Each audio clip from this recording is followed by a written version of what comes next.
নবী বলে দিয়েছেন, যাদের স্বামী দেশের বাহিরে থাকে অথবা বাড়ি থাকে বউ, স্বামী থাকে অন্য জেলায়, ওই নারীদেরকে নবী উপদেশ দিয়েছে, তোমরা সুন্দর পোশাক পরো না, ভালো করে সাজগোজ করিও না, কারণ অন্য কোন পুরুষের নজর তোমার দিকে পড়তে পারে।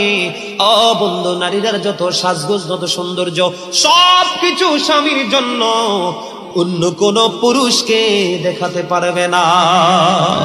নারীরা হলো গোপনীয় জিনিস। কি জিনিস?